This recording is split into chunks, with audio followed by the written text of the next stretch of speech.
Oke guys, balik lagi bersama saya. Terima kasih sudah klik video ini. Oke, di kesempatan kali ini saya bakal ngebahas alur dari film yang berjudul A 12 Years Night, yang mana film ini diambil dari kisah nyata.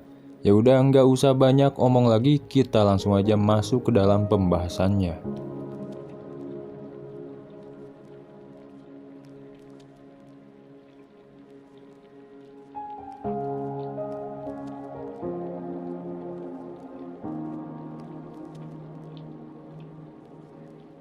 Berlatar belakang di negara Uruguay, pada tahun 1973 di Uruguay terjadi sebuah kudeta yang mengawali diktator selama 12 tahun setelahnya.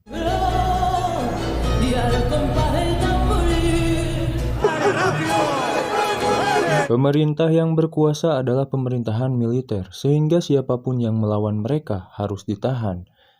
Mereka yang ditahan adalah antara lain José, Mauricio, dan Eleuterio. Mereka bertiga adalah orang penting yang melawan rejim diktator. Mereka ditangkap setelah perlawanan mereka terhadap rejim gagal.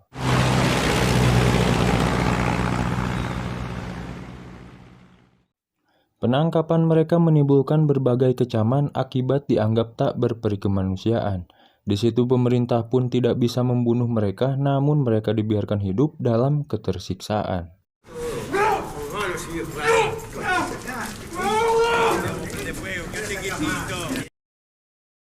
Terlihat seorang sipir penjara yang mengunci dan memindahkan mereka ke ruangannya masing-masing. Baru saja masuk, mereka sudah diperlakukan semena-mena oleh sipir penjara. Di situ terlihat mereka disiksa dengan dipukuli yang tak manusiawi.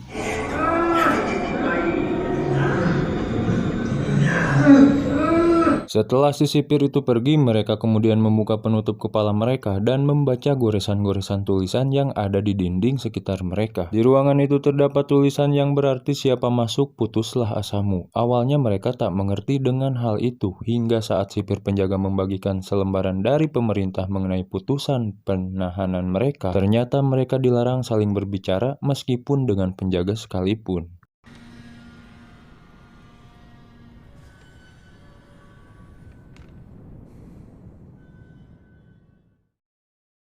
Tak lama selepas itu mimpi buruk lain pun datang. Satu-satunya jendela ditutup sehingga mereka tidak bisa tahu keadaan di dunia luar. Gila, ngeri banget sih bro.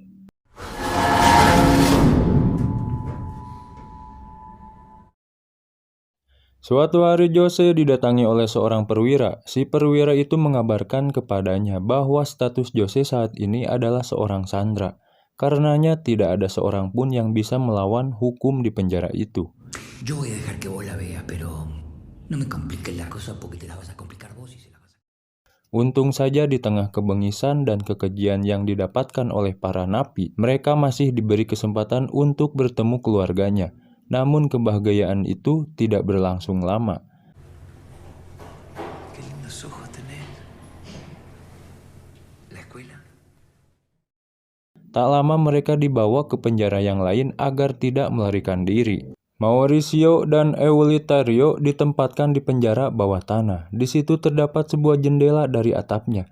Namun dengan kebengisan rejim itu, mereka selalu dikencingi oleh para sipir lewat jendela itu. Sedangkan Jose ditempatkan di dalam sel penjara yang berbentuk bulat dan tanpa pintu. Di dalam sana ia hanya ditemani semut dan para tikus.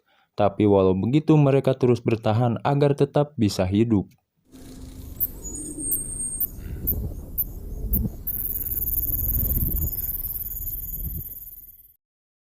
Karena sel Mauricio dan Eleuterio bersebelahan, mereka berdua pun memanfaatkan kondisi itu dengan membuat kode rahasia. Mereka menggunakan dinding untuk berinteraksi. Singkat cerita, hari Natal pun tiba. Mereka hanya bisa melihat kembang api dari jendela dan mengucapkan selamat Natal dari ketukan dinding.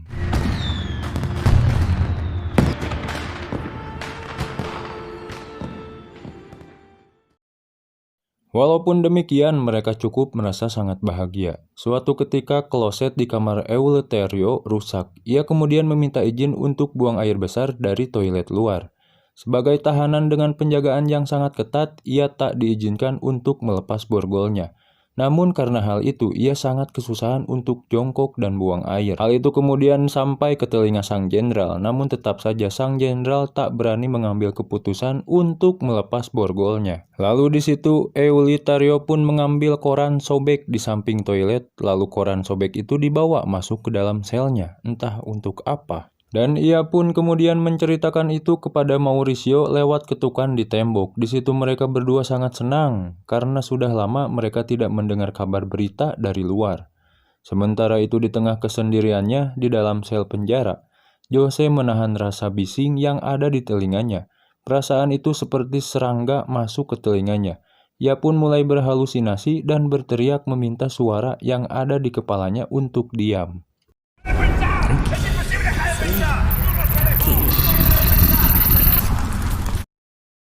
Tak lama setelah itu mereka dipindahkan ke penjara yang lain lagi, di bawah tanah. Kali ini mereka tidak bisa berkomunikasi lewat dinding karena dindingnya terlalu tebal. Bahkan aktivitas mereka pun dibatasi oleh sebuah garis yang tak boleh dilintasi. Geblek.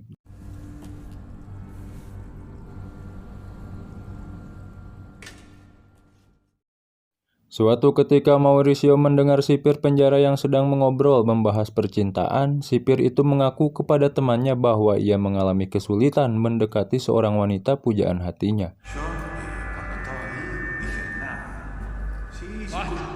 Mendengar hal itu, Mauricio menawarkan diri untuk menulis surat cinta untuknya. Awalnya sipir itu menolak, namun pada akhirnya ia pun mengirim kertas dan pulpen ke sel Mauricio. Karena bantuan Mauricio lah percintaan dengan kekasihnya berhasil. Hal itu ternyata diketahui oleh sang sersan, lalu sersan itu pun mendatangi Mauricio untuk dibuatkan juga surat cinta. Sebagai bentuk terima kasih, sersan itu pun memberi hadiah buku dan pulpen kepada Mauricio.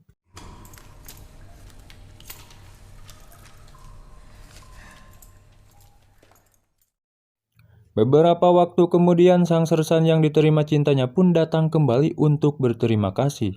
Pada saat mendengar pertandingan sepak bola dalam siaran radio, ia sengaja mengeraskan volumenya agar para tahanan dapat terhibur.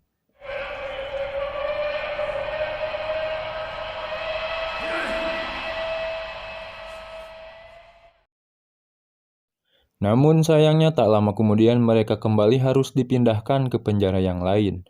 Di tengah perjalanan menuju penjara lain, Mauricio meminta agar ia dapat dibukakan penutup kepalanya. Ia sangat rindu suasana di luar. Di situ ia menangis saat melihat keadaan dan kondisi di luar, karena sudah lama ia tak melihat suasana di luar.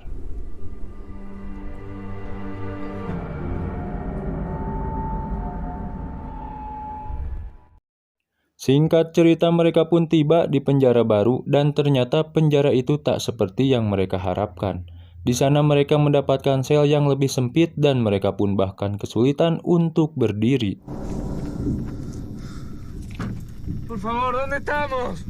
Mereka yang merasa terkekang dan tersiksa pun lama-kelamaan menjadi stres. Beberapa waktu kemudian mereka kembali dipindahkan ke penjara baru lagi. Tempat baru itu lebih layak karena dilengkapi dengan tempat untuk tidur. Di tempat ini tahanan dapat dikunjungi oleh keluarganya mereka. Di situ mereka sangat senang bisa bertemu keluarganya. Suatu hari penjara mereka didatangi oleh Palang Merah Internasional. Di situ para sipir langsung membersihkan sel tahanan dan memberikan mereka fasilitas-fasilitas yang lengkap. Lalu di situ mereka merasa senang sekali dan mereka pun mendapatkan pelayanan kesehatan dari Palang Merah itu. Namun sayangnya kebahagiaan itu tidak berlangsung cukup lama karena pihak penjara menarik fasilitas-fasilitas itu setelah pihak Palang Merah pergi.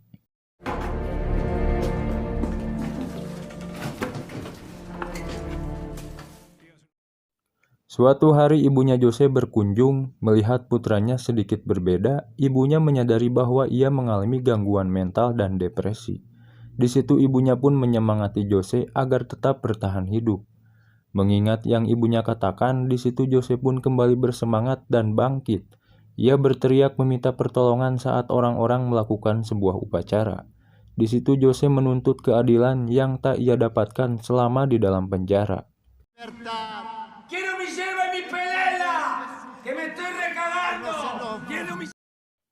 Awalnya Jose membuat semua orang di penjara heboh, namun karena hal itu banyak petugas yang kesal padanya. Tapi karena hal itu juga, Jose kemudian diberi fasilitas yang lebih baik dan layanan psikolog.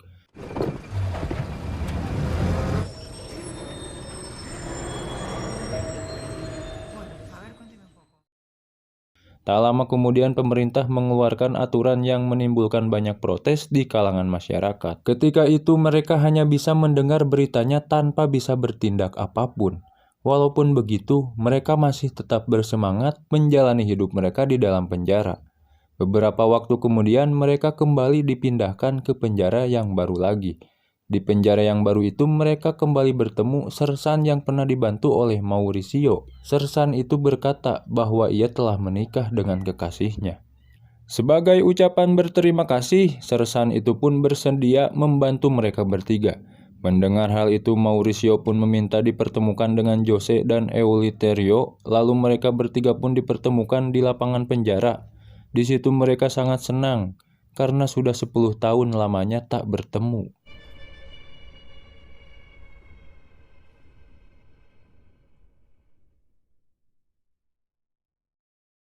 Kelompok oposisi pemerintah pun semakin berkuasa di luar sana. Hal ini membuat para tahanan politik diberi fasilitas yang lebih layak. Tidak hanya itu, Eleuterio diizinkan untuk berjalan-jalan dan menikmati dunia luar sel.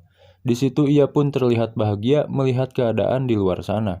Semua teman-teman sesama napi pun menyuarakinya dengan sangat bahagia dan sangat gembira.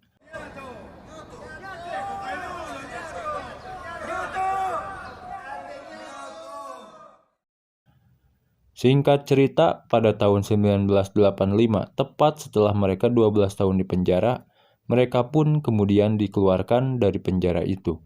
Sebelum itu mereka harus menandatangani sebuah dokumen dan diantarkan dengan bis untuk bertemu dengan keluarga mereka.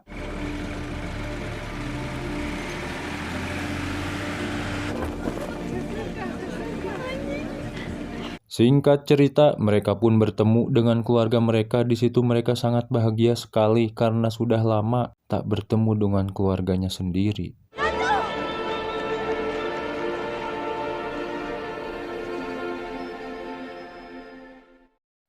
Beberapa tahun kemudian, Eulogio menjadi seorang menteri pertahanan. Mauricio pun juga menjadi seorang penulis terkenal dan akhirnya menjadi menteri kebudayaan. Sedangkan Jose, ia akhirnya menjadi seorang presiden di Uruguay.